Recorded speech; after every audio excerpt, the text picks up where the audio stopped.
Hello and welcome back to Pixel Pals. My name is Jordan, and with me today is Casey. How are you today, Casey? How's it going, everybody? It's been a while.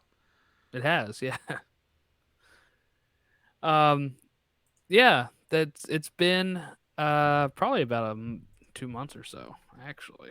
But we are back. We're here. Um, Today we're gonna actually be talking about like the game industry's developer consolidation and all the acquisitions that have been going on, what it means for the future and what our thoughts are on it and those big news items. But first, we're going to quickly just ask, have you played any recent games? And we'll start with you, Casey. Have you played anything recently that, since the last time we spoke? So for me, the last few things I've been played, the new patch for Cyberpunk came out that finally gave it the upgrade for the Series X and the PS5. Um, Gave it a whole host of fixes, various other things. Um, the game is, well, at least I'm playing it on Series X. The game is in a much better state now than it was previously. Um, so I've been playing that. I've also been playing. I'm one of those guys who bought a third copy of GTA 5. So I got the upgrade for that for once again the Series X that I've been playing it on, and I've been fiddling around with that. I started my life of crime over in GTA 5 and decided, you know what, let me start from the beginning and let's see what kind of havoc I can wreak in Los Santos. Awesome.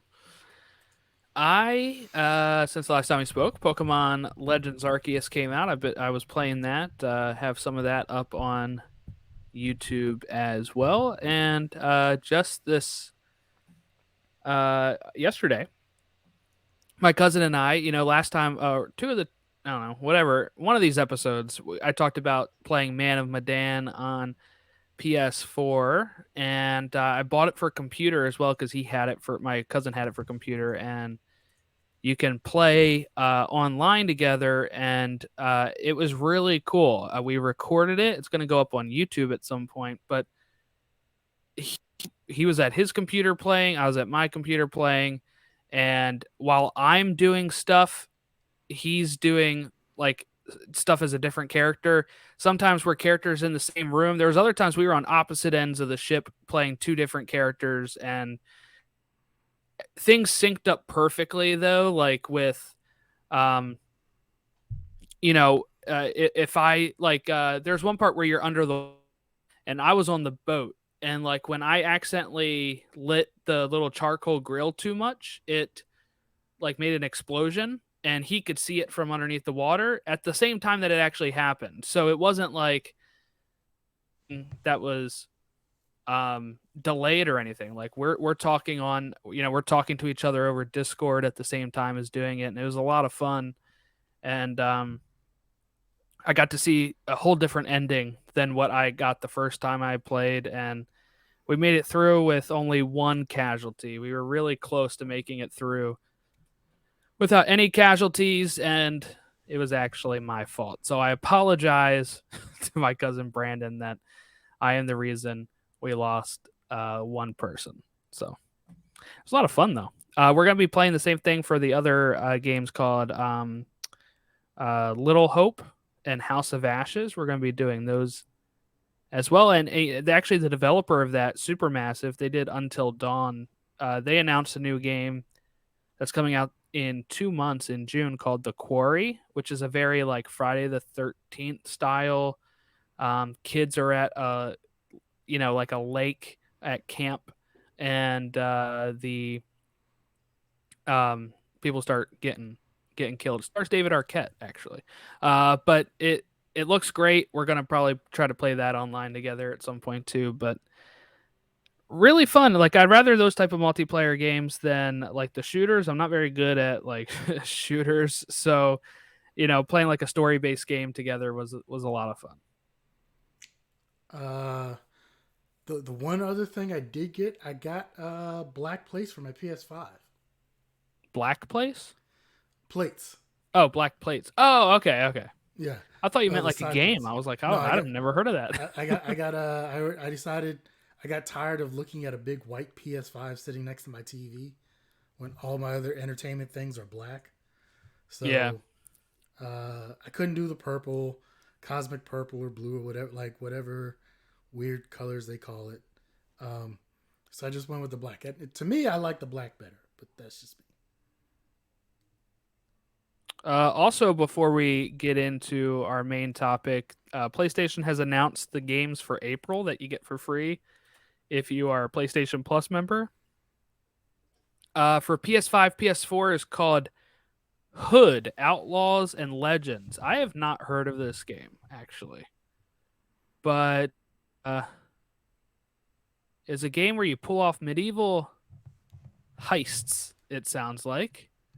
It's an online multiplayer title where rival gangs compete in daring heists to hit the wealthy where it hurts. Robin Hood type style. SpongeBob SquarePants Battle for Bikini Bottom Rehydrated is going to be free on PS4. I got that for Christmas like a year or two ago. Haven't played it yet. And now it's free, so I could have just got something else, I guess.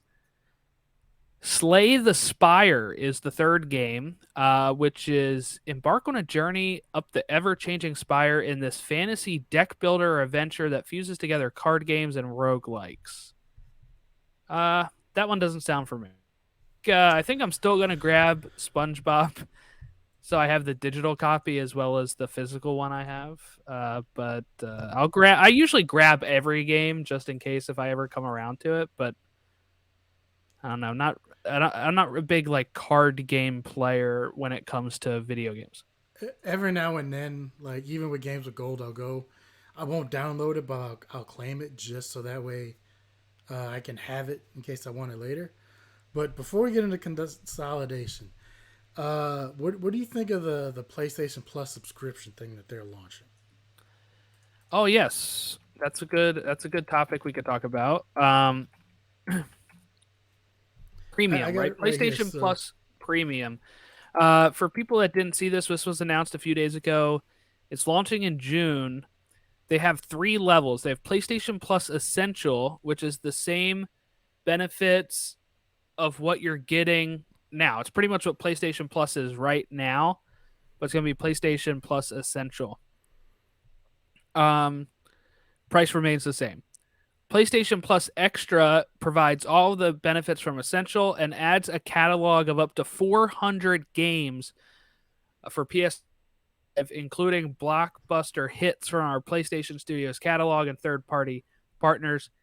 Games in the extra tier are downloadable for play, and that costs $900. I was gonna say $900, $99.99 a year, or $15 a month, or you can even do $40 quarterly. And then the third tier is PlayStation Plus Premium. Provides all of those previous benefits, and it adds up to an additional 340 games from the 400 before, which includes a catalog of PS3 games available via cloud, and also PS1, PS2, and PSP games that you are able to stream or download, and offers cloud streaming access for all of those games. Time limited game trials will also be offered in this tier, so customers can try select games before they buy it. That's $17.99 a month, $50 quarterly, or $120 yearly. I mean, it sounds good with how many games are putting out there for you to have access to. It's expensive. Very expensive. But to be honest, when we're looking at what Nintendo Switch Online just announced too, not that long ago, where you get the what's it called here? Nintendo Switch Online tiers. Let's do that. They have a regular base tier that's like $60, and they also have an expansion pack tier that gives you access to expansion packs, but also gives you access to Sega Genesis and N64 games if you're online, and that is pretty pricey too. Trying to find the price for that. Okay, so that expansion pack one is $80 a month. That's not going to give you nearly as many games as the $80 a 99. month. I mean, $80 a year. Sorry, for the family membership of Nintendo Switch Online plus expansion pack. But that doesn't give you nearly as many games as this 99 tier for PS Plus Extra. So I don't know. I think it's cool. I would want to see. I'm not probably going to get it. It took me forever to get regular PlayStation Plus, but I'm assuming I would want to look at a list of the games before I make any sort of decision. Some people might not like this take, but that whole thing is pure garbage to me. Okay, so the basic one of $9.99, which you get right now, is cool. I have that. You get 3-4 games every month. You can download whatever. And I say this from having a Series X and being a member of Game Pass, where there actually is more than one tier of Game Pass. I'm on the lower tier where I can only download it to my console, but you can get one where you can download games to your PC as well. And I'm not sure where the cloud streaming comes in with Game Pass, because that's not for me. But that one's not expensive at all, $5 or $10 a month, something like that. So I'm probably gonna end up keeping that. But okay, $9.99 a month for basically the same thing. That's understandable. But it's when you get to these other tiers, it's like the one thing I'll say with Game Pass is you will get Microsoft first party games day and date, and other games that they negotiate with day and date. So like right now, they actually have a Sony game, MLB The Show 22, I think, that's gonna day and date on Tuesday, I think, is when it's eligible on Game Pass. If you have the higher tier Game Pass, you can actually get it and play it right now. But so yeah, like, and granted, I understand Microsoft doesn't have a ton of exclusives like Sony does, but any of their Bethesda stuff that's gonna come out going forward, such as Starfield when it comes out later this year, is gonna be on Game Pass day one. Well, it's something we'll get to later. The possibility of Activision items may or will probably be on Game Pass day one. Sony only having old stuff and nothing new on there is kind of disappointing.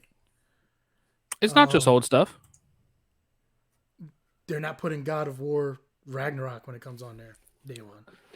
We'll see, I guess. I mean, I don't. It says PS4 and PS5 blockbuster hits from PlayStation Studios. I think somewhere they've already announced that they won't put new, let's put it this way: don't you think it might have got a little more excitement if they would have said, and when God of War Ragnarok is released later this year, it will be available on this tier or the highest tier on PS Plus day one? That might have gotten more attention. It would have got, yeah, I think it would have got more attention. The issue I think Sony has, right, with those first developer studios is that they need the sales, right? They actually need the sales. And what if it was like a 6-month or 12-month window and then it goes on to that? I mean, I already have such a backlog that would make sense for me, because if I buy something day one that I'm not playing right away, then that would actually make plenty of sense for me. 6 months or 12 months from the time it comes out, I could pick up a used copy for $20 and then but I'm outright without having to make sure I keep my subscription up. Right, but you would also have access to another 400 games. So if they're all on a 6-month window, then you're not ever going to want to cancel, because the other game that came out last month is now hitting that window too, and now you gotta play that game. I don't see Horizon Forbidden West coming on there. the new Horizon that just came out. Like that would have been good for him to announce, especially since it's such a great game and it's got great reviews. To me, unfortunately, they're playing catch up to Game Pass. They've said previously that they didn't want to do a subscription service, but because it's been so popular, now they feel like they're kind of forced to. The fact that I think people have narrowed it down because the PS3's cell architecture made it so hard to develop games for it. That's why you have to stream those games instead of being able to download them. That may work for some games. It may not work for others. The whole streaming thing, once again, not everybody has the best internet for that. So, if you're sitting at home and you're like Metal Gear Solid 4, let's say I think you can do that now, but it's only available streaming as well on PS Now. But I know some people have said because internet's so sketchy and everything, and that has so many cutscenes and it's done so cinematically, like I've tried doing Red Dead Redemption 1 on PS Now at my parents' house, who has not great Wi-Fi, but not. I mean, I haven't tried it since I got to this house, I guess, but that sucked. Like it was really stuttering. And I just couldn't handle it. There's not a lot of fast paced action in that. Like that's kind of, you can go at your own pace. So I see that being a problem for some people. It's already a problem for some people to being able to try and stream. I think, and granted, because Sony games are so good, The Last of Us, The Last of Us 2, the Spider-Man games, God of War, they can afford to charge a premium for those games and do it on their own thing, and that's great. But at the same time, it's hard to explain, but at the same time, it's one of those, they had a chance to maybe make a bigger splash with it.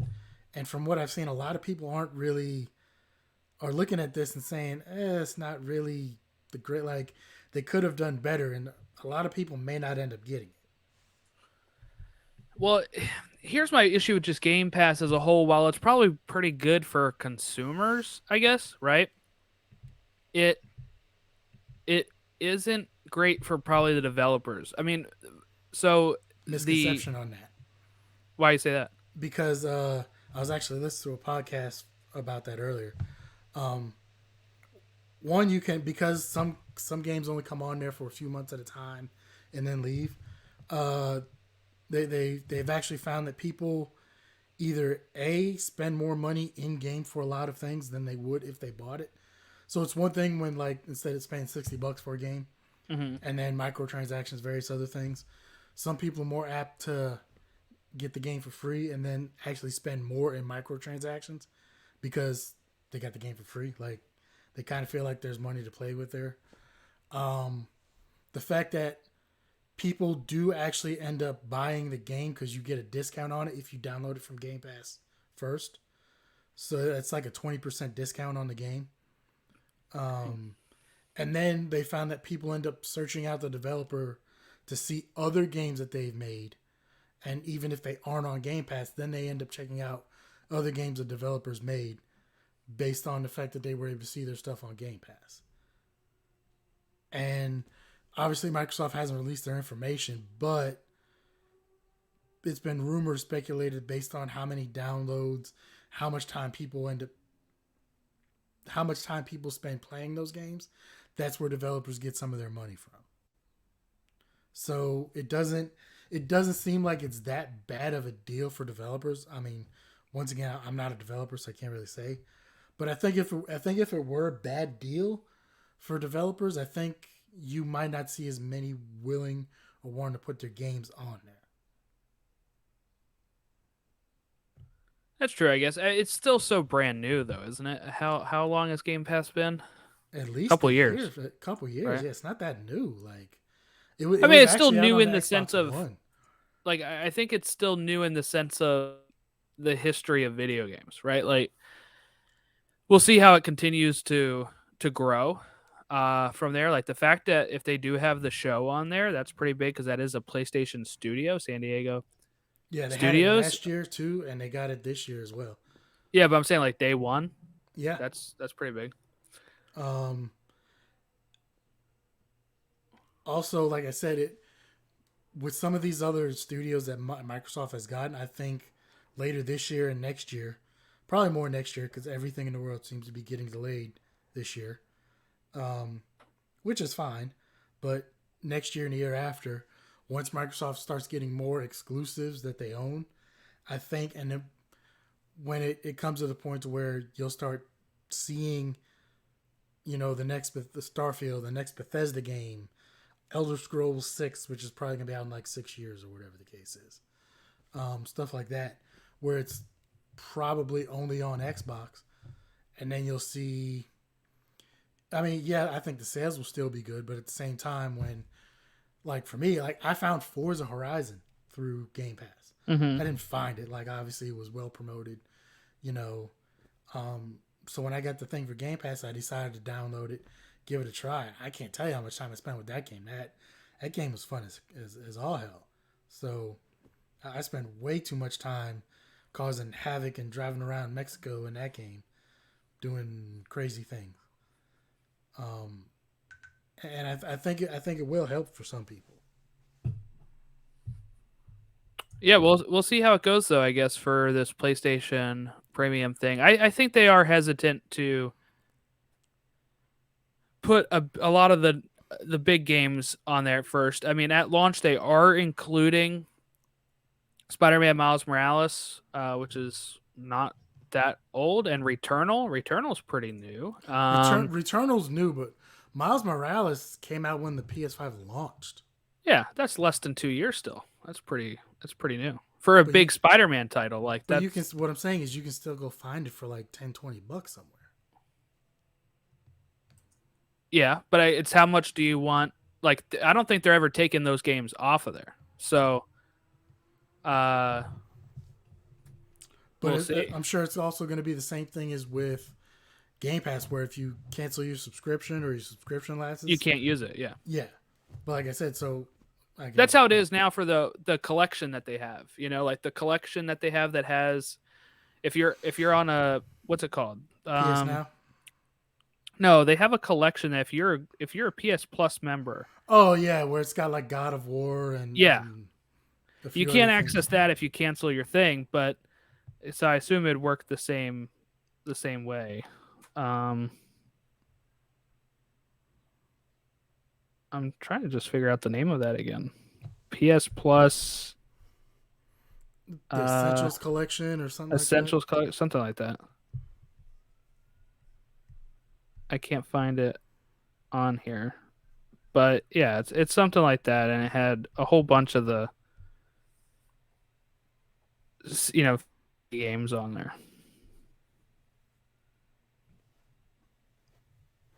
So those games have regularly those games have not changed at all. So I'm assuming most of these games are not going to change for PlayStation. Like if it's ones that they can control, like Death Stranding, God of War, Spider-Man, Miles Morales, Returnal, I'm thinking that they'll try to keep those on there to entice people to get them on there, then rotating, and then maybe the third party games would probably be the rotation games. And then also Hogwarts Legacy on the last PlayStation Presents or whatever they call that thing. They released 14 minutes of gameplay for it. Looks pretty. It takes place in the 1800s. I've talked about how this is one of my anticipated ones for 2022. Open world RPG in the world of Harry Potter. Get sorted into your house. Walk around Hogwarts and Hogsmeade. And it sounds like you get to kind of choose like Knights of the Old Republic if you're going to be a good wizard or a bad wizard. So that's still on course for this year so far. My question is, how are they gonna set up what house you go into?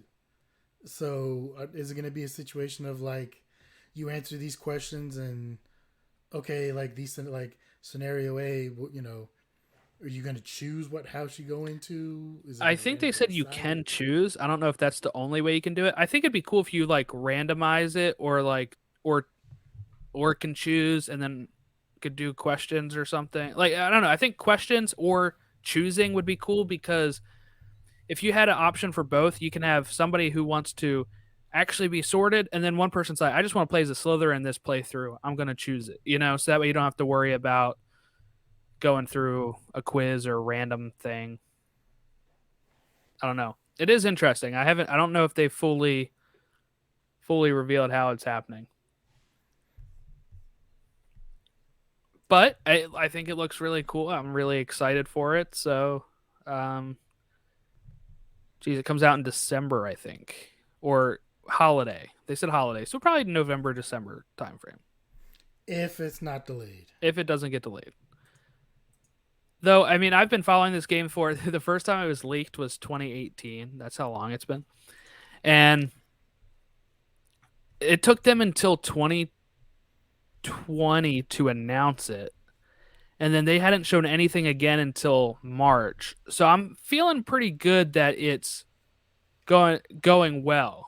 Because I feel like they wouldn't have done a 14-minute preview and stuff. Because like Suicide Squad, that game just got bumped from fall to spring, and we've barely seen, I think, most of that game still. So I feel pretty good about the state of Hogwarts Legacy to I probably think it's going to make it. I count on nothing being released until release date gets here and it's actually out in the wild. Especially the last couple years. There's been way too many games that Mm-hmm. have just all of a sudden at the last minute, bam. Uh we got a small delay for 6 weeks. We Right. need a 3 week like, and once again, I'm not, if they need the time to work on the game, I'd rather them work on the game and get it right than to go through like a cyberpunk kerfuffle where it's just pure trash when it comes out. But I can't. I mean, obviously games are still being released. I just can't see stuff coming out until it's here and it's in the store. Right. Okay. I guess we can move over to our main conversation point, which is these game developer acquisitions. Um, on January 18th of this year, 2022, Microsoft announced that they were purchasing Activision Blizzard for $68.7 billion. Billion with a B. Publisher behind franchises such as Call of Duty, Candy Crush, Diablo, World of Warcraft, Spyro, whole bunch of games like that. The largest video game acquisition in history. I was pretty blown away by this news art. Like when it was announced, and like I couldn't actually believe it. But what was your thoughts, especially with how pricey it is for Microsoft here? $68.7 billion. That's more than Lucasfilm was purchased for. It's more than Marvel as a whole was purchased for. This is a lot of money. And I bet they were able to get a deal on it because of the controversy that Activision is going through. Because in the weeks after that, it came out that CEO Bobby Kotick had actually at one point tried to buy something like Kotaku, tried to buy a journalistic arm somewhere so they could try and get some sort of positive PR spin on the scandals and everything, all the garbage that they're doing to their employees, or allegedly doing to their employees out there, and how they're treating them. And when it finally came out that they couldn't, somehow then Microsoft came in, and that's when they were able to purchase them for sale. It doesn't surprise me. Um, it's world of big business, and at some point when you see someone's vulnerable, and they're gonna go to scoop them up. So I'm not even mad at it. More than anything, I hope when all this goes through, I hope that the employees at Activision Blizzard are in a better situation for them, because it seems that they're not in the best of situations right now under current leadership. So I hope that gets sorted out first and foremost. Um, After that, I know there's been a lot of talk of is Microsoft going to make stuff exclusive, or what are they going to do? Um, I hope they do. Like I don't. I wouldn't mind if they do. One thing that I've seen that's came out, they said Call of Duty. There will be a Call of Duty game released this year, which is supposed to be Modern Warfare 2, sequel to the reboot of Modern Warfare. But apparently, what they're going to do is maybe ease up on the annual releases of Call of Duty. So the annual releases, they won't come out every November like they have for the last 15 years or so, which will give them more time to work on it, time to make it a lot better uh, than the last couple have been. Maybe they'll Well, be able to that come up makes with new sense for ideas. them, right? That would make sense for them because if they're focusing on Game Pass, you're gonna want not just a yearly title, you're gonna want something that people will, if they do end up putting microtransactions in, like Call of Duty usually does, right? You would want people being, you could keep dropping stuff in there for people to purchase. Word of mouth spreading, that game could have a longer life on your service, where people are playing it even up until the next one 2 or 3 years later. Well, that's kind of what from multiplayer wise, that's kind of what Warzone is now. I don't play it because I suck at online multiplayer games. I'm not very good at them. So because of that, I kind of stick with single player games. I dip my toe into multiplayer games every now and then. Then I get beat. Some 12-year-old kids laughing at me. And then I just decide it's not my place anymore and go on about my business. But uh, I think it's also just one of those things where they had three separate studios working on them, that were working on a Call of Duty. So they basically had a 3-year cycle to do their games. But at the same time, the last couple of years, they were having trouble and issues, and then those other studios were called to work in on the game that they weren't releasing that year for someone else's game. It's causing all kind of issues. So I'd like to think that I'd like to think that maybe it can give a better single player experience for those of us that play those and enjoy those.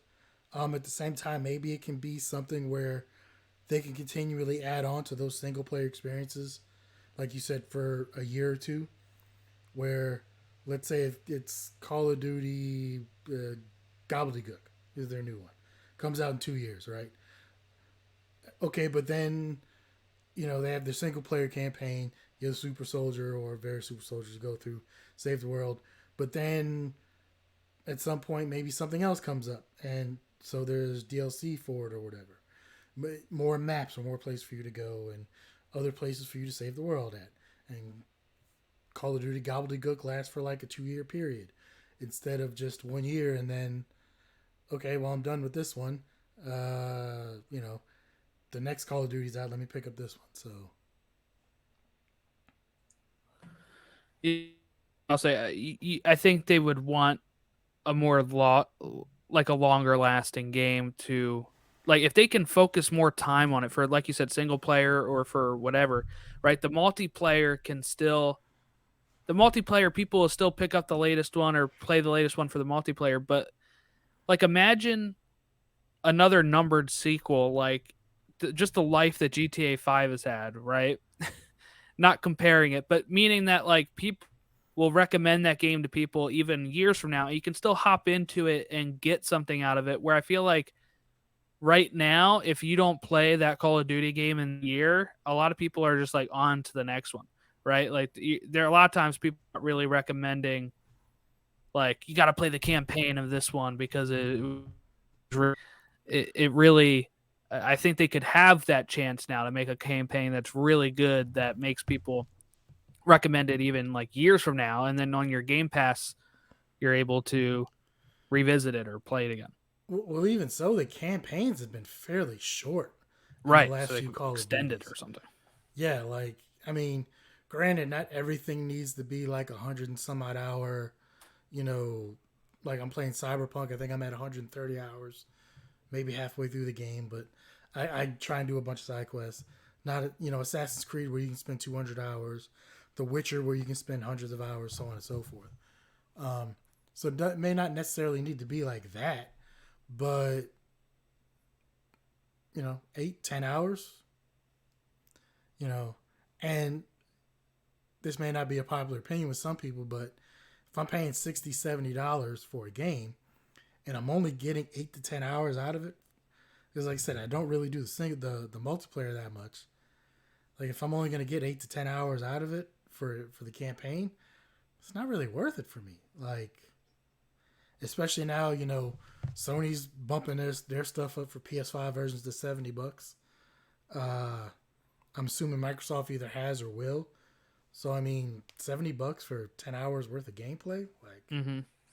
And that's for Grant, like those next level games, like the PS5 games are, like I mentioned earlier, the Quarry, that supermassive game coming out is $60 on every console except for the two newest consoles. It's 70, but even on PC, it's still 60, which is still the same experience as the consoles. So, uh, yeah, it is going to get pricier now. Of course, like games have been $60 for so long, and uh, the actual developing of games have started to cost so much more money that it is like a, a time coming to make it 70. Really, I'm not against games going up to $70. yeah, Like, yeah. No, but like you want to get your money out of the 70. I'm just saying, for me, I'm not the kind of person who's willing to spend 60 or $70 when I find out I'm only going to get like 10 to 12 hours Yeah, out of a game. Like I literally, that will make the difference between me deciding to pick it up or not. When I look at reviews and look at various things and they say it's like 12 hours long, there's a good chance I may not get it just because, like, it's not the amount of money I'm spending for that time isn't worth it. But now, like I said, if it's on Game Pass, I'm not paying for it. Cool, right. I'll do that. But I'm just not willing to spend that much money for 10 hours, 12 hours. Like I think my cutoff for me is like 20, where Okay, because to once pay you get full to like price. 20 hours, yeah, like once you get to for me once you get to 20 hours, if there's especially if there's like side quests and various things, that 20 hours can be stretched out to like 25 or 30 pretty easily. You know, just wandering Yeah, around whatever land you're in doing your thing. So for me, that's not that big of a deal. I can say that's worth it, but I can't do it for anything less than that. Really. and you mentioned it too. The Witcher. That was something I forgot to mention too. The Witcher. Um, the developer who did CD Cyberpunk and The CD Witcher, yeah, Project Red, yeah. yeah, CD Project Red has announced that they are working on a new Witcher game that'll be a start of a new saga without Geralt as the main Witcher. So kind of an original tale. I mean, the games were an original tale from them too that took place after the books that the author had written, but that's pretty exciting for me. I know a lot of people giving a hard time because of Cyberpunk, but they always did really well with The Witcher. I'm sure they've learned their lesson. They're gonna have to, because if they released another game that's like in the state of Cyberpunk, they're done. So I think for sure they'll be able to, especially for a franchise for them that was at once like the only thing they really did. I think they will take care with that, and we're probably still 4 to 5 years from that coming out. I would Well, think. they I think they did learn their lesson because they said their next Witcher they're going to be using Unreal Engine 5 Yes, yeah. instead of their in-house. Uh, I think it's called Red Engine is what they used. And that should actually probably speed up this. Well, I don't want to say speed up too much, but the using an outsourced engine like that is usually easier because you can hire developers that have experience with Unreal Engine. You Yes. can do all that because instead of like having to teach them your engine, or it's one less thing you have to do. Yeah. So hopefully that can make a big difference. I'm still waiting because I do have The Witcher on PS4. So I'm still waiting. for the Sometime I think in the update. next couple months, they're supposed to get an update. So I'll probably, I don't know. I think I was only like 10 hours into that game, but I also only paid like $10 for it. Yeah. And actually, I didn't even pay $10 for it. I had certificates for Best Buy Mm. reward dollars, so I basically got the game for free. Um, and I've it's bought that several hundred game. hours worth of a game. So yeah, I'll I've definitely bought put that some time in game 3 different times, I think. I it. have it I have it for I might have it for PC. I know I have it for PS4. Bought it for Nintendo Switch because yes, it can run on Nintendo Switch. How well does it run though? I haven't played it on Switch yet, but I do have it on Switch, and I have it. Yes, I do have it on Steam as well. So I've bought that game 3 times. It's one of my favorite games of all time, Witcher 3. And I also have the first 2 games which I had not played. I bought that on PC. I'm gonna have to sit down and actually play those games at some point. So I finally, as you know, I've been going through my Marvel Infinity set, Yes, and yeah. I finally got to watch almost all of the Infinity set. I think I've got three left, but I finally get to use, and I finally understand where the meme comes from. Of it does it like Yeah. how well does it really run on Twitch? It runs well, does it? Like I've heard it runs, okay? I don't know how well it runs, but I've watched video of it and I'm like, that doesn't look bad. in theory, But a I will one have to man give it a lake try. can run, but I mean like. Yeah. Eh, It's not going to have the same graphical components to it and stuff, but I thought that'd be cool to have it like on the go. Like if I yeah, was ever going on like a flight or whatever, I could be like, "Oh, I can play The Witcher on the go." Like that's cool to me. Um but yeah, so Microsoft's buying Activision. I think they said Call of Duty and stuff is still going to be on multiple consoles. They're not aiming to start off anyway with exclusives. They might. I'm assuming they're kicking that can down the road and waiting to see what happens. well, one, they can't really say anything until the deal's actually finalized. Right, right. Um, so they have to wait. They wouldn't be able to make any sort of decisions on that until it's finalized. And then they're obviously their PR people have gone through it. They've been very specific with their wording. So I think my reckless speculation, at least, I think you'll see stuff like Warzone or the free to play stuff that they have, or some things like that that will remain across all platforms. But I think you will either see maybe 3 or 4 years down the road, the newer standalone games, the single player versions, might be Hmm. exclusive or something like that. But well, like you said, well, they said the earliest that everything would be finalized would be sometime early next year. So we wouldn't even have any remote idea till sometime in early 2023 anyway. Right. So let's get to the next acquisition.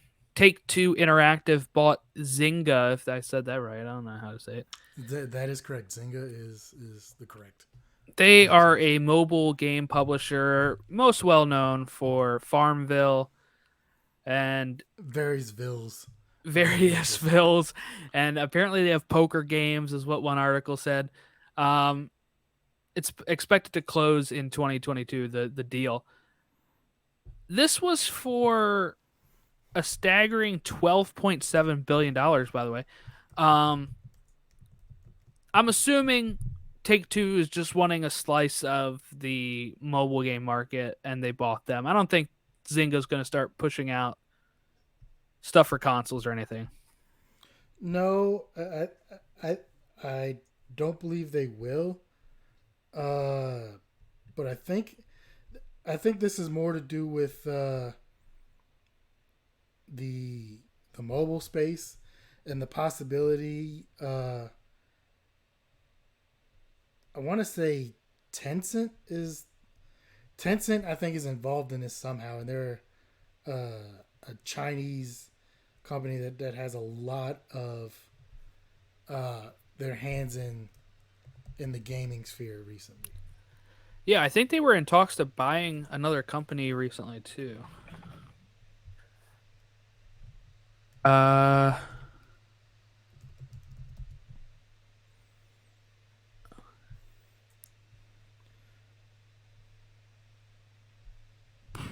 I don't know. It sounds like they're laying off a lot of people right now. I thought I had read something that they were in talks to buy another They have holdings in company. 300.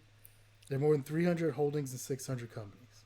So they actually have some of Activision Blizzard, um, Epic Games, Riot, Bluehole, Ubisoft, Supercell, Platinum, Paradox Interactive, Funcom. They actually own part of Discord, WeChat.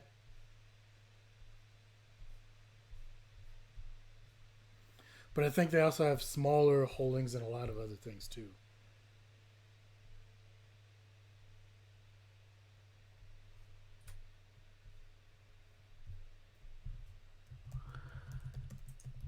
But yeah, I don't think it'll move the needle on much. This, Zynga. I don't think it'll to get some more money from, like the Farmvilles and the, like you said, the various other vills and stuff. But not sure it does much else. Sony also, after being in the position of, Activision going to Microsoft. Activision, like we mentioned again, $68.7 million. There was no way Sony can afford that. So Sony had to do the next best thing they could, $3.6 billion for Bungie. Kind of sticking it to Microsoft here. Bungie used to be part of Microsoft, bought their own freedom, and then is back under a bigger company with Sony. So, They're not really sticking it to them because they they're not making Microsoft exclusives anymore. I know. I So mean, just like, hey, we'll take your ex girlfriend out, type of thing. yeah, We'll take her, type of thing. in all fairness, like okay, that's like yeah, maybe someone dating your high school sweetheart. Meanwhile, you're dating like a Playboy Playmate centerfold. When it comes to like Activision Blizzard and uh, Bethesda, like you, Right. they very clearly moved on very well. Yeah, yeah, So yeah. But I mean, Sony doesn't have the capital for those, so they had to get something, and they get Bungie. Bungie's recent stuff is just Destiny, right? I don't think they've put out yeah, that's anything pretty other than much it. And from what I gather, the main reason behind them getting it is Sony wants to get into the live game service stuff. games as a service space. They want to release a bunch of those, and they want to use some of the stuff from Destiny or from Bungie rather. I don't. Some people made a big deal out of that whole thing, but as I saw as I saw everything that went along with it, I just didn't see the big deal. It didn't seem like they were getting enough for their money. And to me, it seemed, and obviously some of these do take a long time Mm-hmm. to go through, with the exception of like the Activision Blizzard one. They said that those conversations lasted maybe a week before Wow. that deal was put together. But once again, Activision Blizzard was in a much different Yeah, situation yeah, they than were. Bungie is. Um, so I don't know. I don't see that acquisition being that big of a deal. It sounds good on paper because it's like the 3 point something $billion or whatever you said, and they get to hire more people, which is always great. And maybe it gives them a little more financial stability and room to do some other things that they want to do without necessarily having to try and raise their own capital and everything. But I just don't. It does it doesn't make a ton of sense to me. And maybe I'm just not. I don't obviously have all the information Sony does, and I'm not able to see what they want to do with it. It just doesn't make sense to me. I think this will be something that maybe makes sense more down the road. Like you said, we're not privy to everything that they've either been developed or other stuff that could be going on. Maybe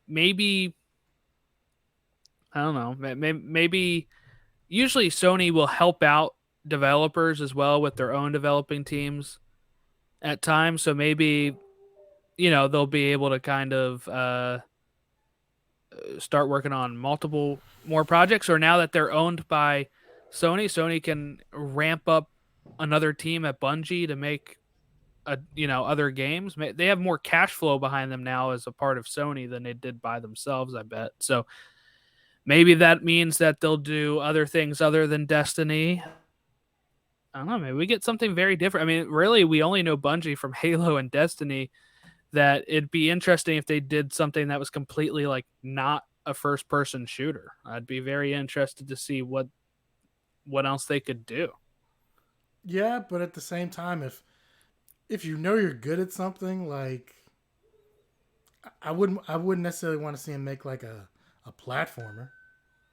No, but like let's say they start another team and one of their teams is doing a shooter and then the other team is free to kind of just throw some ideas out and say, "Let's do whatever we want." And we get something really cool because it's like the other team is still producing what they're expected to and then they kind of get this extra team going. I mean, that could be interesting. I don't know. There's after shooter as a service, yeah, I really think games as a service is going down in a lot of people's estimations. That I'm not so sure that's a way forward. I think it depends on the game and what they do with it. There's some that work really well. Um, Obviously, your I don't even know the games. What's the bunch of shooter games? I don't know because I don't play them. It's for all the young kids.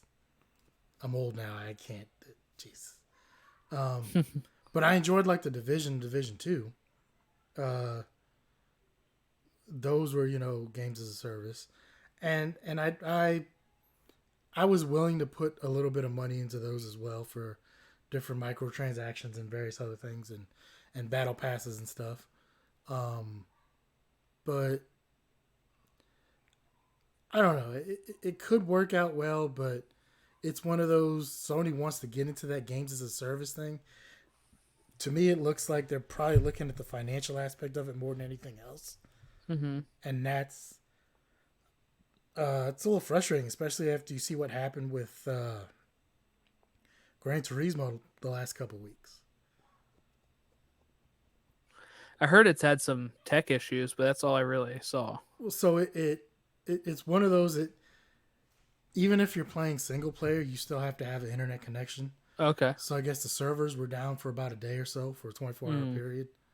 So people couldn't play the game at all. And then when they came back, this was 2 or 3 weeks after the reviews that all came in. They previously had microtransactions in there where you earn in-game currency. You earn currency in the game by doing your races and various other things to buy cars. All of a sudden now the prices of the cars jumped up because these are a lot of them are like Bugattis, various things. Right. They're expensive cars. And one of their excuses was, well, we wanted it to mirror real world pricing and how much it is. But then they also cut the amount of in-game currency you were getting from activities that you were doing. And then all of a sudden now seemed to be more pushing towards buying in-game currency. So to me, it was one of those scummy things that they did, like Crash Team Racing did, like a few other games did, where they didn't put the full image of their microtransactions out until after the review period had gone. Right. Where, okay, now it's got all, like their Metacritic score was up and it's got all these great reviews, blah, blah, blah. And everyone's saying, oh, it's such a great game. Then they did the scummy thing and then changed the economy in the game. So now it seemed to be pushing you towards more towards microtransactions and various things like that. Yeah. I mean, I like original Gran Turismo. Like I've played the third one. I've played the fourth one. I want to get this one, but right now I feel like I'm staying away from it because I've just heard so much rough stuff this early. Maybe they'll figure out a better balance for it and listen to some fans because this one was a long time coming because they had 6 a long time ago and then they just came out with the sport one. But like this was a long gap of people waiting for Gran Turismo 7 and it's not going well at all. Well, yeah, so they did come out on the 25th. Let me see. Apologize for the frustration, confusion caused last week with our patch updates, which resulted in not only a server outage, but adjustments in the in-game economy which were made without a clear explanation. We know it's not the experience you expect. They'll be making a goodwill gesture in the form of non-paid credits to everybody who was playing who was on the game during that time. It was supposed their statement. The patch update previously deployed was intended to rectify an issue with inconsistent reward payouts within a part of the World Circuit events,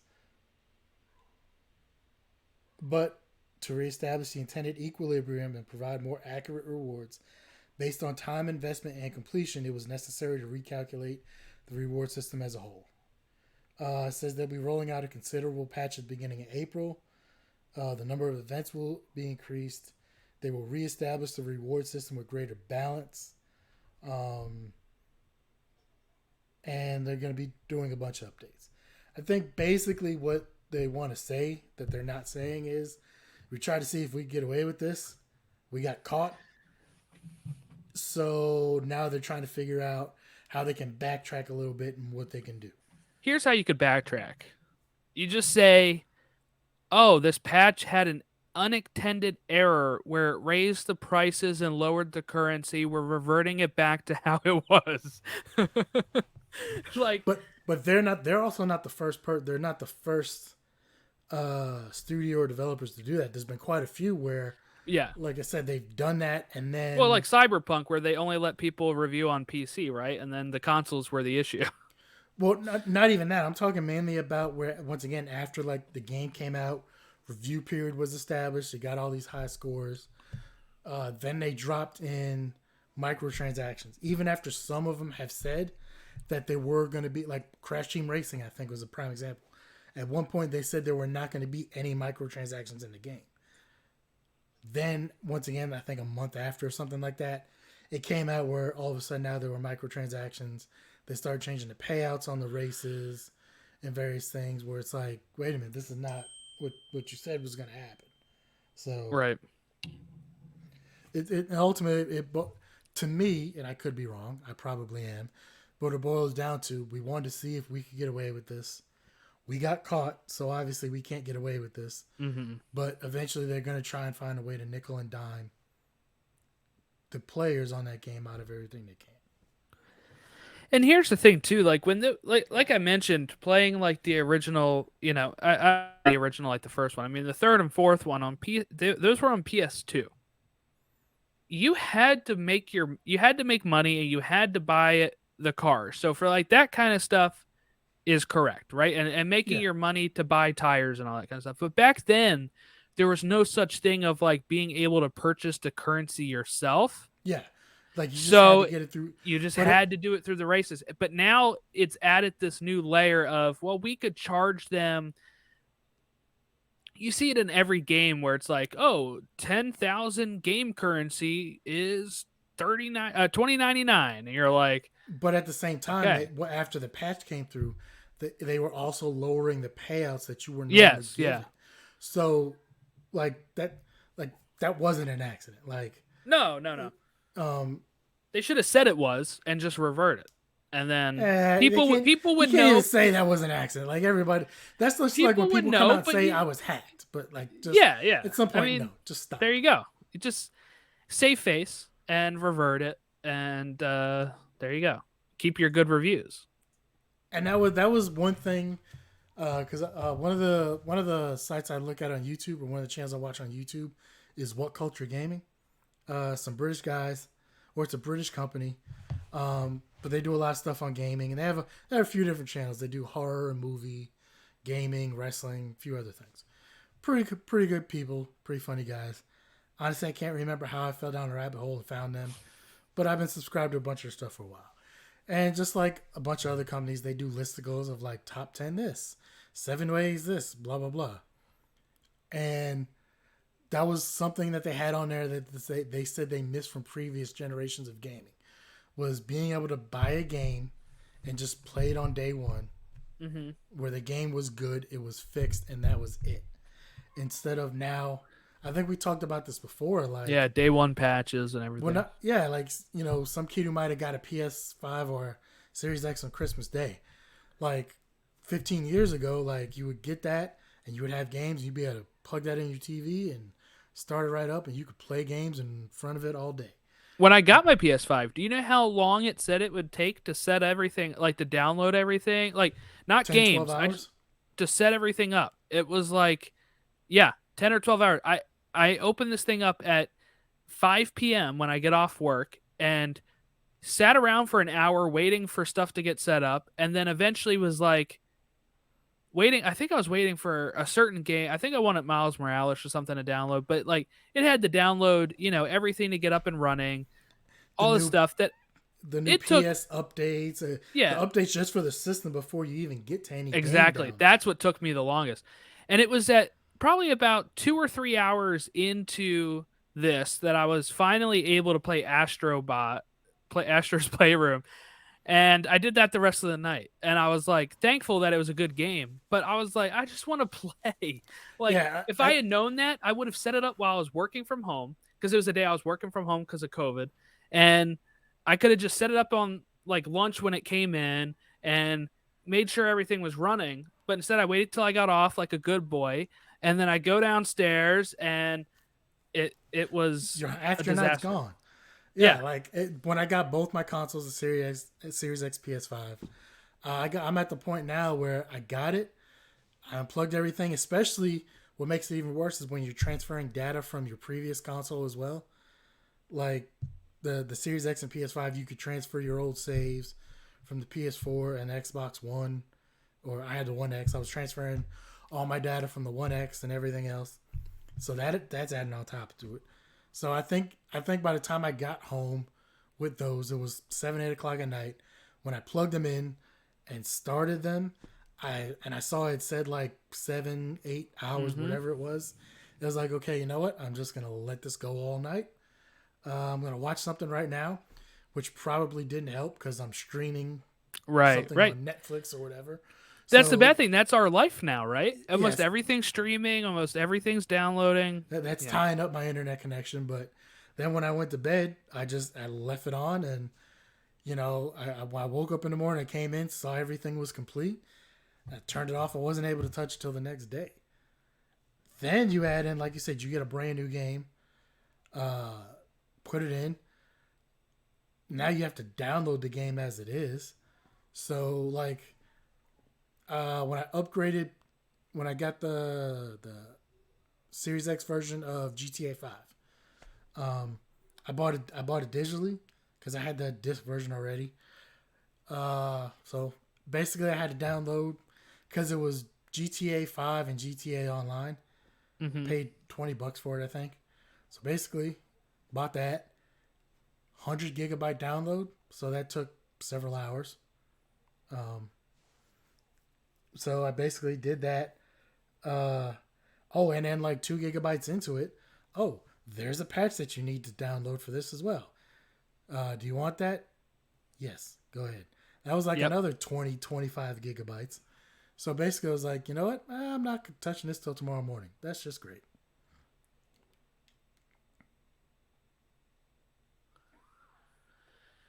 Yeah, that's the bad thing about all the world we're living in right now with streaming everything because First world problems. yeah, buying physical copies of stuff, physical copies of movies and DVDs still is if my internet's down or running slow, I can still watch my thing by just putting it in the DVD player. Yeah. For the most part, I do still get physical copies of everything just for that reason. But every now and then, like I said, the GTA one, I bought it digitally just because. For me, it's like if it's a sale that's good, I'll buy it digitally. Like I got Injustice 2 on PS4 for $2.99. Great deal, right? I'm not finding that for $2.99. But then I went to GameStop Injustice 1 for $5.99 and I had a $5 credit and stuff. So actually after taxes came into like like $2. $1.50, yeah. It was like $2 or whatever. It was good. But so now I have one physically that's a different game and the sequels digitally, but pretty much the way I'm going for some video games is if it's too good of a deal to pass up on um, a sale, I will buy it digitally. Same thing. If I'm in a store and it's too good of a deal, I'm gonna buy it physically because it it's just better that way. So there are, and then also like the free games that you get. Of course, you have to download those and stuff, or claim them and then download them whenever you want to play them. So for those, I just try to plan it ahead of time, and you can actually click on the PlayStation app, like download the console if it's on like rest mode or whatever, and it'll Yeah. download it while you're not even home, which is cool too. The only bad thing with that is I don't keep mine in rest mode. I just turn my power off. Mine's been in Cause rest mode for a bit because I've been like pausing my baseball game. I've been playing MLB The Show, pause it after a bit, and just rest modes that way. As soon as I get a moment to sit down again, it starts right up where I was. yeah, and I get that, but I think I saw Or to this. charge my charger, my controllers. I think I saw too that when the PS5 first came out, there was an issue with rest mode for Yeah, a there while. was. Yeah. So I just decided not to. I was able to find the dual sense charging thing though, the little cradle, the actual official Sony one, Okay. not that long ago. So I decided to get that. I couldn't do I couldn't do the plug it into the console or I didn't want to get a third party one. So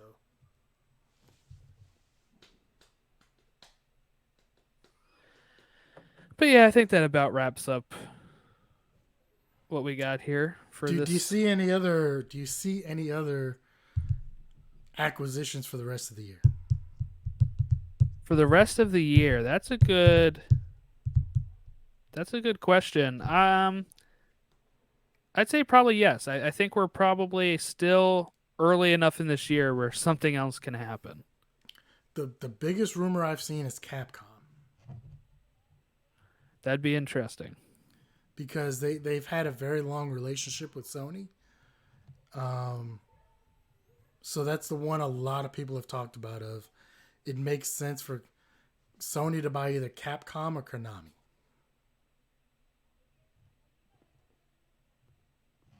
Yeah. Well, it'll be interesting to see what happens. I mean, I think we're at a pretty interesting time here. I mean, this is not new to just our to just this thing, right? I mean, like movie companies have been consolidating. Like studios. When you look at Fox and Disney buying Fox and what MGM being bought by Amazon or whatever, like this is something that is just happening in all lines of business right now with this, where we're at with business and just people that have funny money to kind of throw around and try to, keep getting more money. I still can't get over the fact that Disney owns Family Guy and Yes, The yeah. Simpsons. Family Guy, The Simpsons, American Dad, Futurama, all of them.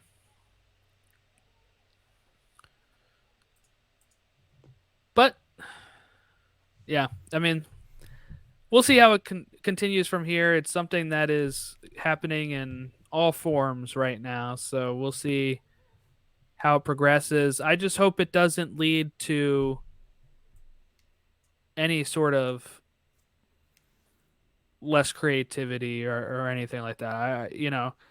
Um, if anything, some of these companies, like we didn't talk about this yet, but PlayStation or Sony buying Haven, small company that just launched that really was working on something with them.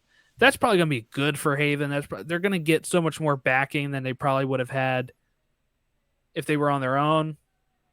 Like if their game wasn't a hit when it came out, and maybe they would have had to fold if depending on what their situation's like. But now they kind of got the backing of Sony on it. But for some of these big companies, like when they bought Activision Blizzard, these are big names that are now ending up under one side of the gaming industry, and I guess we'll see how it goes. If Microsoft's smart, you kind of act like Disney with Marvel on this and just let them kind of keep doing what they're doing, I think. And kind of make, if you want to make it where Call of Duty's not a yearly title, do that. But I don't think you want to get too hands in the weed with stuff either, except for the, of course, like the harassment stuff and all the work condition stuff that was going on. But like, you probably don't want to step either, because you want to keep making the money that they were already making, so that way you can recoup some of your investment that you made $68 billion of investment. That's a lot. That's a lot of money. I can't even fathom that much money. You think about how much money sports teams make and stuff, and even the biggest sports teams are making $1 or $3 billion. Like, this is $68 billion. The gaming industry is really large, so that's part of it, right? But it's a lot of money. And Microsoft, of course, is more than just a gaming industry. That's why they have so much more money to throw around. They do everything with computers and Windows and all that kind of stuff. So they have way more money than some companies. So that's why they're able to use that leverage and make that type of splash. But it is crazy. I guess we'll see how it goes when we get more information on how they're going with it. But I think overall, it'll take a couple of years for everything to shake out. Yes, yeah. They have to get the thing approved, right? And then has to go through all the approval stuff and the proper channels before we get to where we see any changes. So, all right, but if you want to give us a follow on Twitter, it's at PixelPalsVGPod. Facebook is also PixelPals Pod, not VG Pod. Oh, I guess I did not do that. Okay. That's how I set it up, I guess. But yeah, reach out to us. Let us know your thoughts on the consolidation of the gaming industry and some of these things as a whole. And we'll catch you next time.